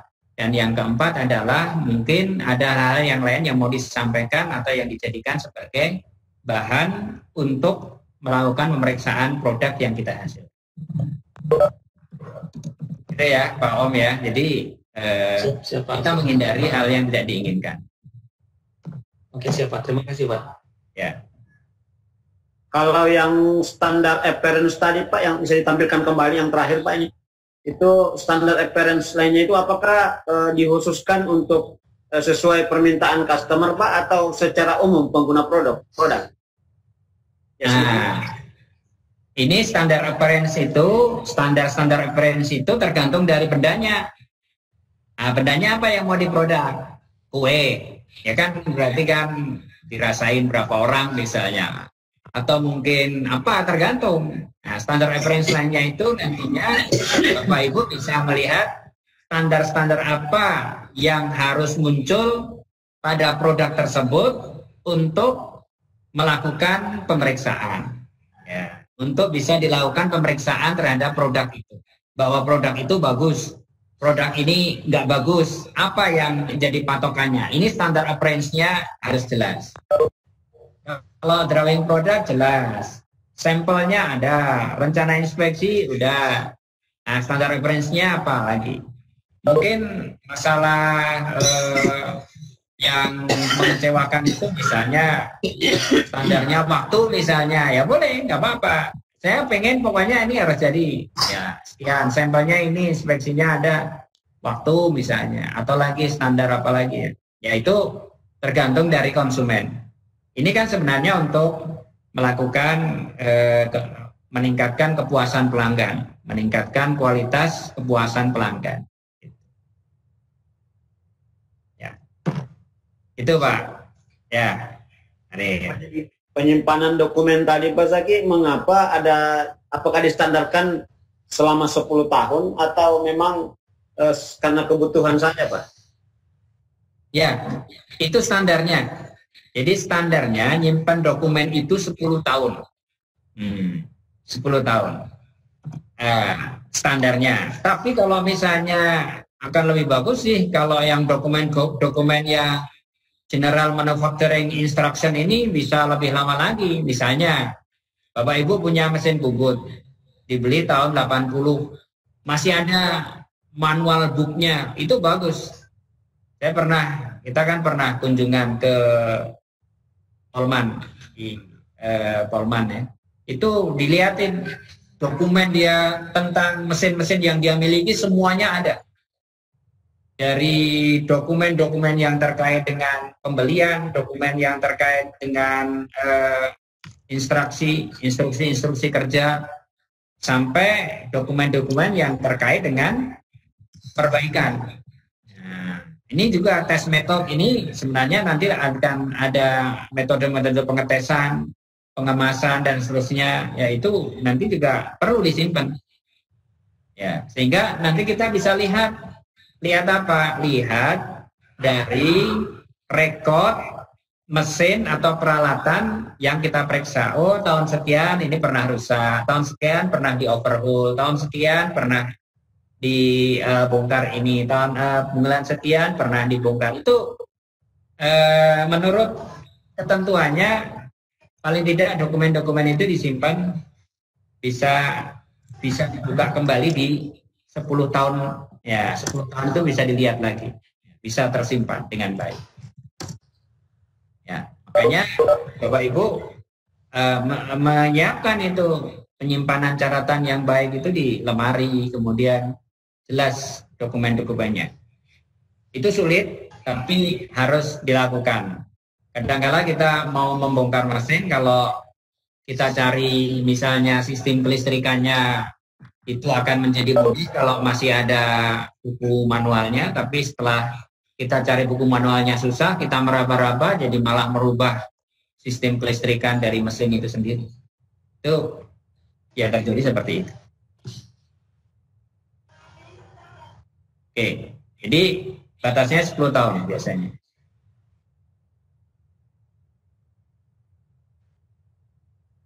Itu Pak Sarir. Ya Pak, makasih. Ya.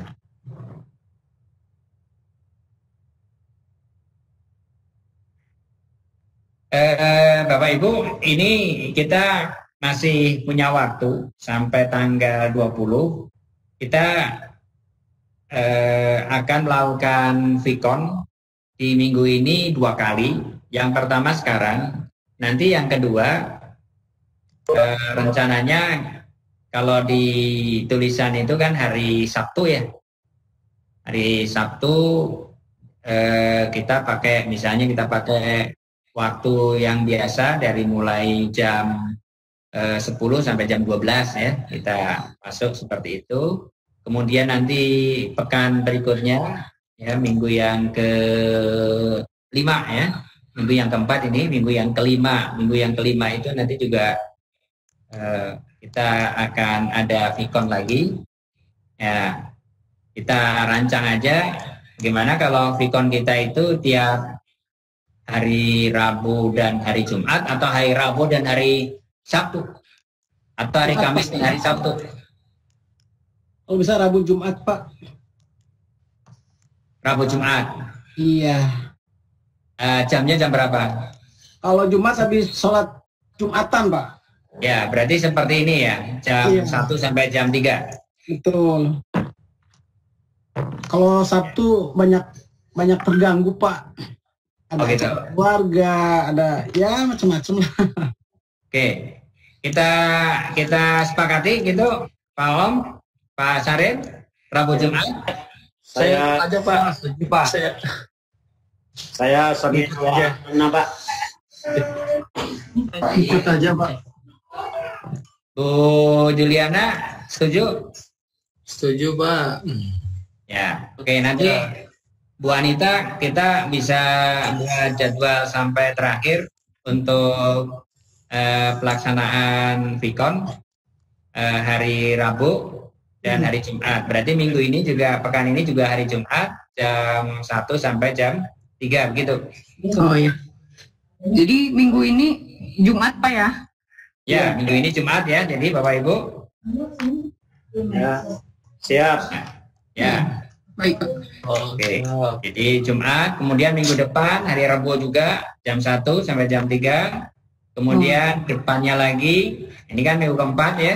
Minggu kelima, minggu keenam, Rabu dan Jumat. Nah, sehingga nanti oleh Bu Anita bisa langsung dibuatkan linknya, jadwalnya di situ bisa langsung dibuat semuanya sampai minggu ke-6. Nah, rencananya tanggal 18 itu nanti ada tes untuk keseluruhan.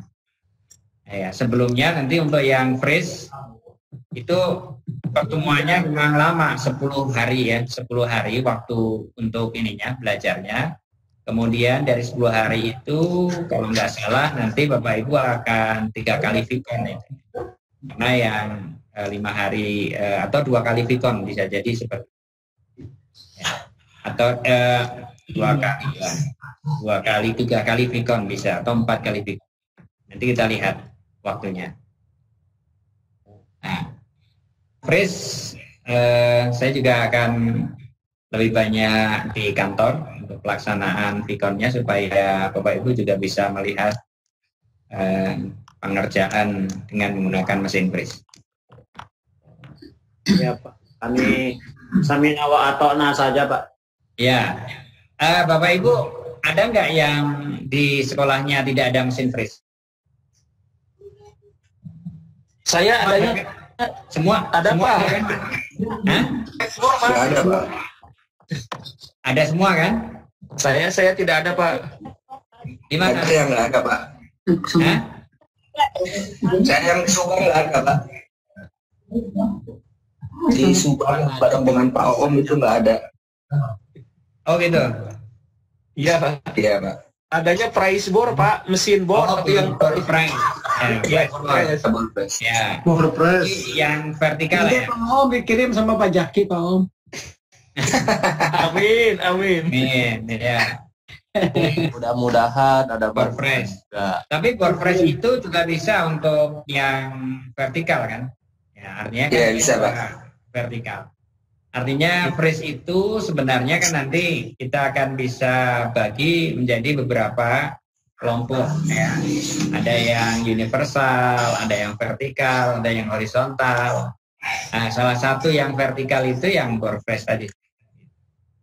Ya, umumnya untuk mengerjakan benda-benda yang kecil ya. Atau ada juga yang WordPress besar yang memang khusus untuk vertikal. Oke Bapak Ibu, ada lagi yang mau disampaikan untuk yang praktek gambar? Mudah-mudahan malam ini saya karena lebih cepat menilai yang gambar. Itu tinggal saya lihat proyeksi Eropa dan Amerikanya. Jadi kan Bapak Ibu sudah menggambar. Nah, untuk yang gambar itu proyeksi Amerika dan Eropa sebenarnya dari gambar yang sudah ada tinggal dibalik kan. Yang tadinya posisinya di bawah menjadi posisinya di atas, atau yang posisinya di atas jadi di bawah nih. Tinggal dibalik. Nah, kemudian juga tinggal dilihat mana yang bisa dilihat dari atas ya, tapi posisinya di bawah, sehingga itu yang harus digambarkan. Oh iya Pak, mau nanya Pak. Ya. Mengenai tugas praktek perkakas tangan Pak. Ya. Itu kan ada beberapa poinnya banyak Pak ya. Ya. Poin 1 tentang langkah kerja, poin 2 tentang peralatan yang dipergunakan, Ya. poin 3 tentang ADP, Ya. APD ya. Nah terus ada poin-poin berikutnya Pak. Ya. Dari poin 7 sampai ke bawah, apakah itu perlu penjelasan lagi atau memang itu udah penjelasannya Pak? Yang untuk yang perkakas tangan ya. Iya betul. Bentar ya, saya lihat. Itu yang tugas praktek ya? Pak, iya. Ya.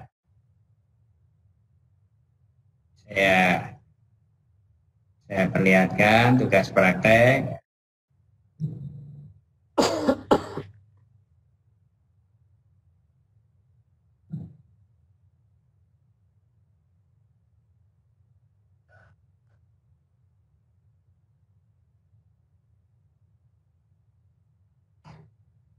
Ya, ini kan menggunakan perkakas tangan.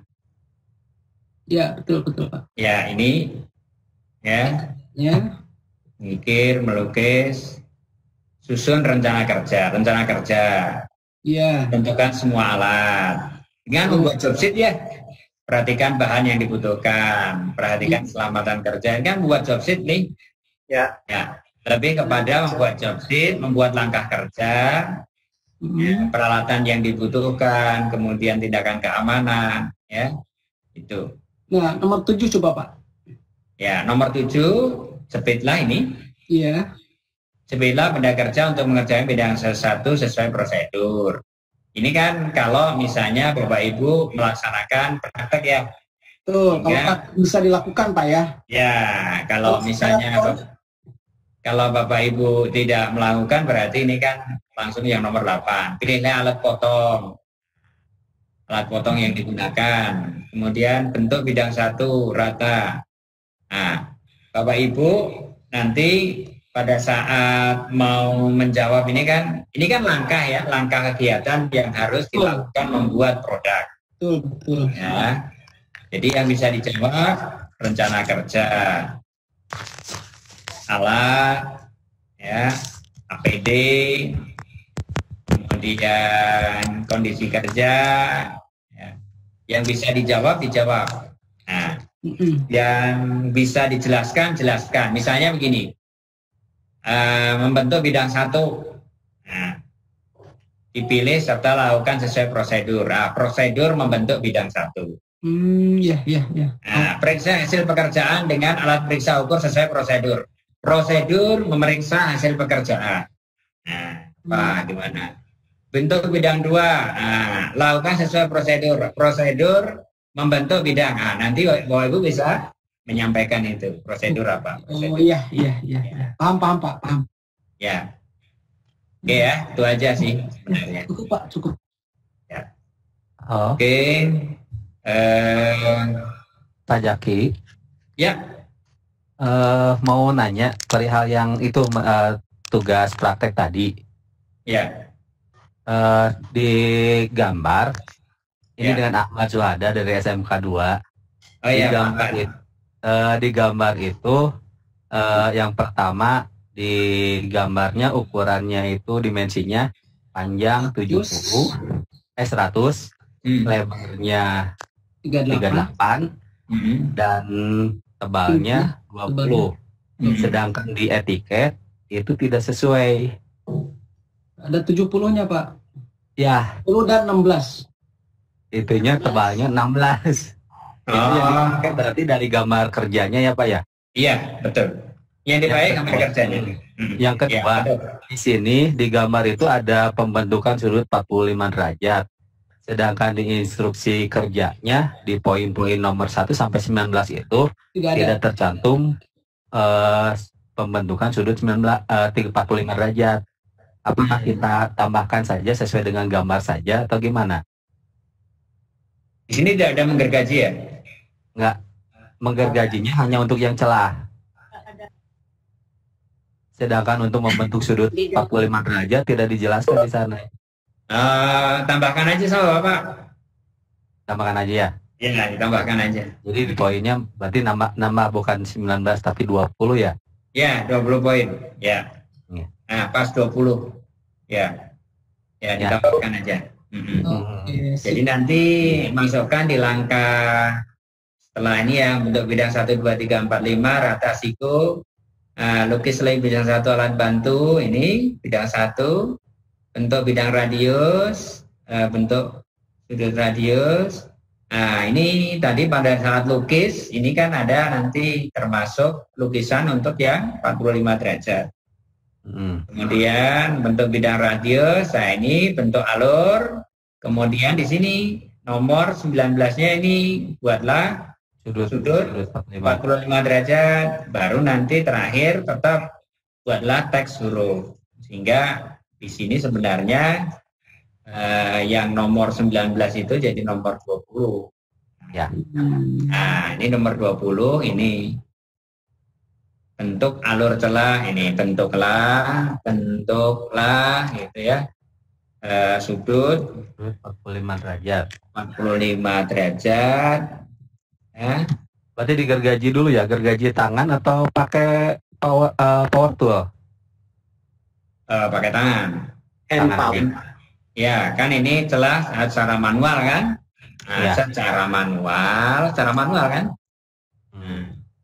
Nah, ya, dan hand power tool satu celah.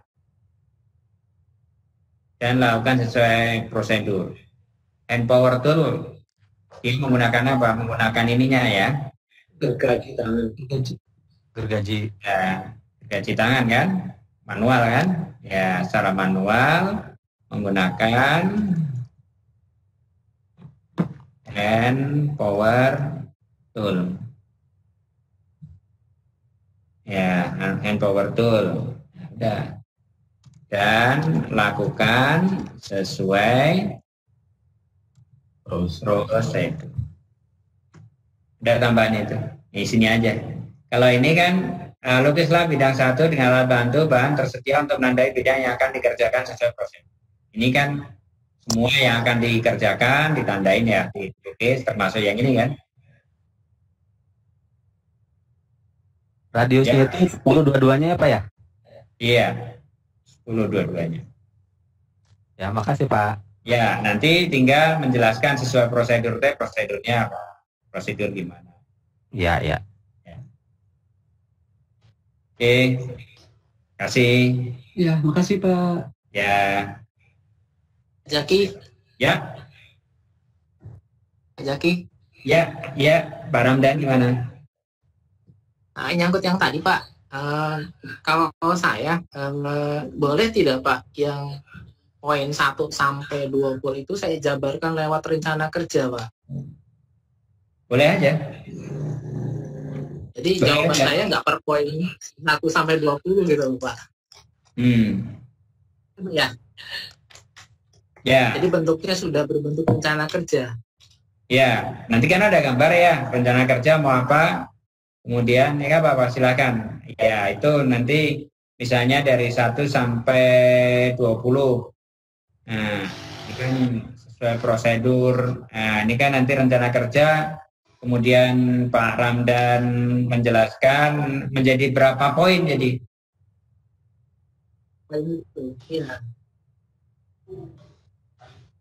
Akan Iya, jadi tantangan.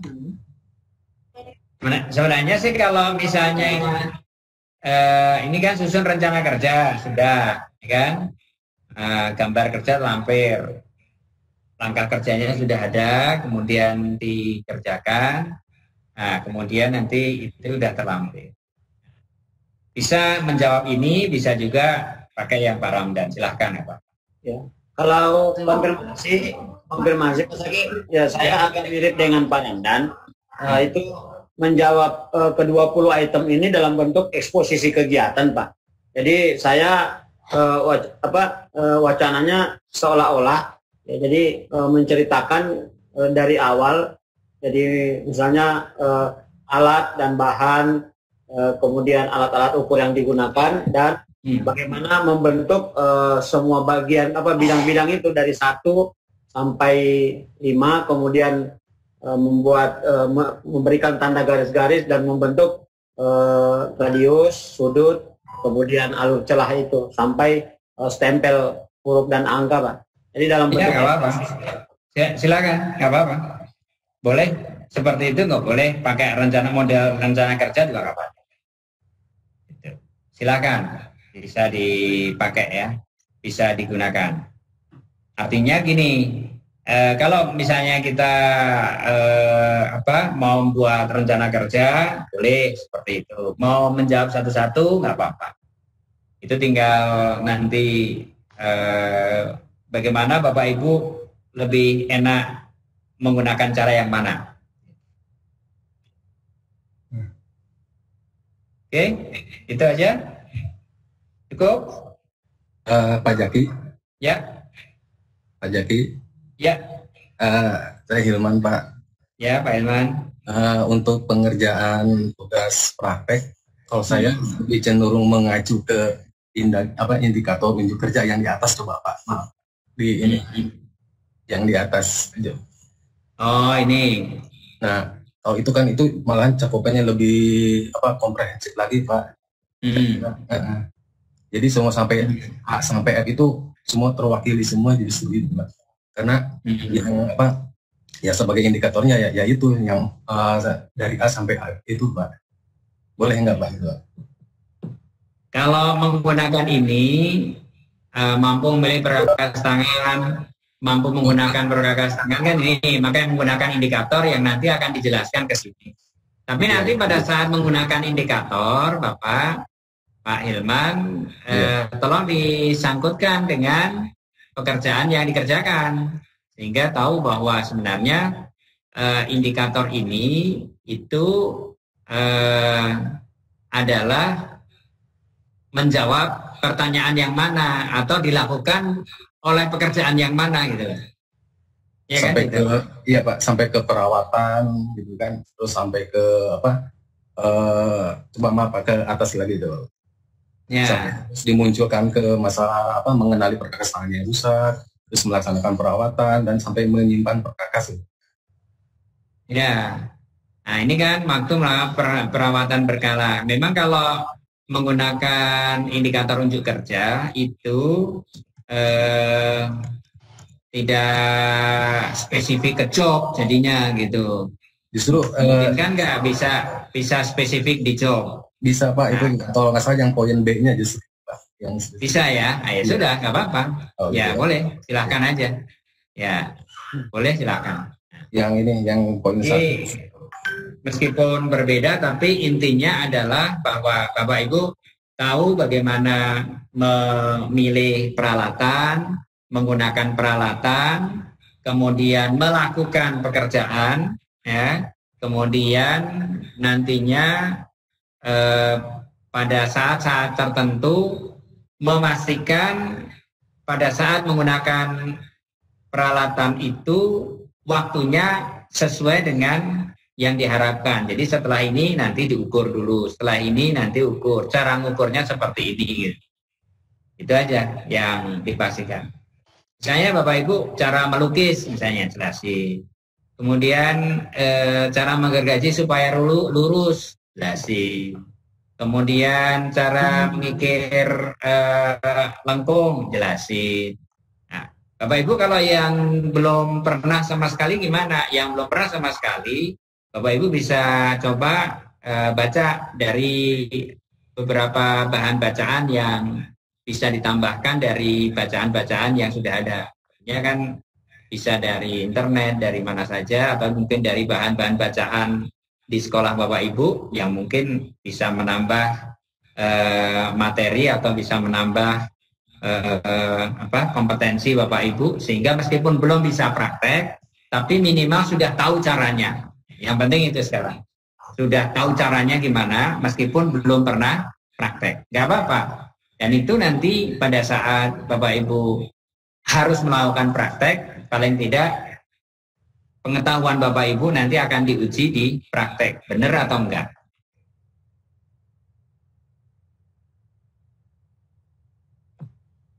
Oke? Cukup? Cukup, Pak. Ya. Kita ada lebih 11 menit ya. Pak Jaki satu lagi. Ya. Ini untuk menyamakan persepsi saja. Poin yang nomor 16 sama yang nomor 18. Di sana kan yang nomor 16 membentuk radius dengan menggunakan hand power tool. Sedangkan 17-nya hand tool. Berarti kedua radius itu dengan cara yang berbeda ya Pak ya? Kayaknya ini salah tulis ya. Harusnya hand tool ya. Karena hand power tool itu, iya. Iya, hand kayak power tool misalkan itu, gerinda tangan. ya, iya. Soalnya kita nggak ada menggunakan hand power tool soalnya. Itu Sama hand tool yang semua. nomor 18 berarti hand tool juga ya? Hand tool juga. Makanya itu sebenarnya kalau kita pakai hand power tool berarti kan harus digerinda itu. Iya. Jadi yang satu digerinda Yang itu, satu gergaji listrik. yang satu dikikir gitu. Tapi kalau misalnya ini juga sudut 45 secara manual menggunakan hand power tool itu berarti digerinda itu. Gerinda pakai itu. Ya, makanya semuanya kita samakan persepsinya jadi hand tool semua ya Pak ya? Iya, soalnya ini yang nomor 18 misalnya. Bentuk alur celah 1 mm manual, 1 celah, dan menggunakan hand power tool. Berarti kan menggunakan Satu gergaji tangan, satu gergaji listrik. Iya, gergaji pita. Ya, itu emang ya kita samakan persepsi. Mau kita ubah aja atau mau seperti ini saja nggak apa-apa. Nanti akan berbeda ininya, jawabnya.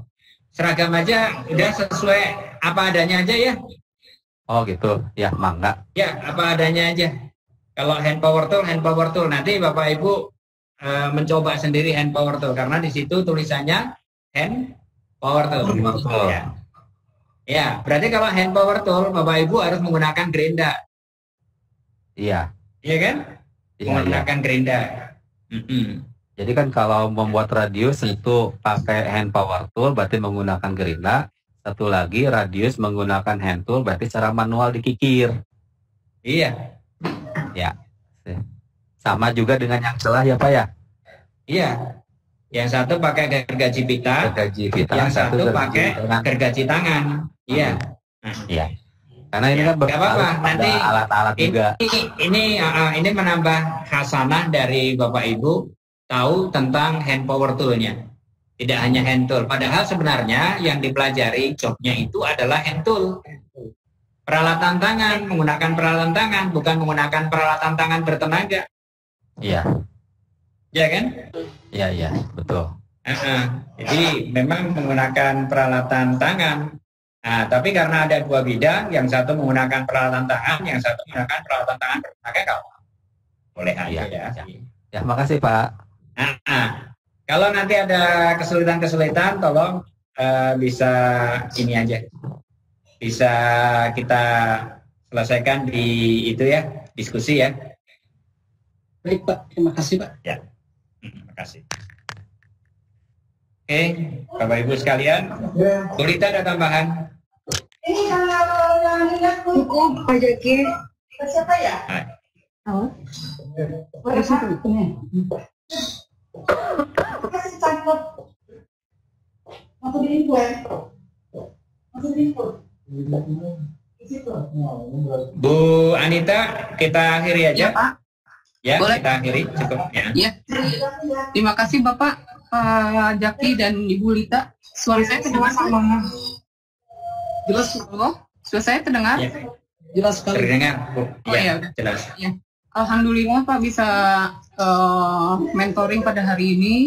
Semoga nanti mentoring berikutnya tetap lancar Pak. Amin. Pukul 13 sampai 15 ya Pak, setiap mentoring. Ya, hari Jumat ya. Kita. Ya, insya Allah nanti dijadwalkan kembali Pak. Ya. Ya. Terima kasih Bu Bapak.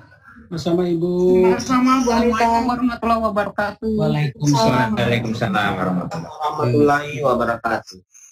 Waalaikumsalam Bu Anita.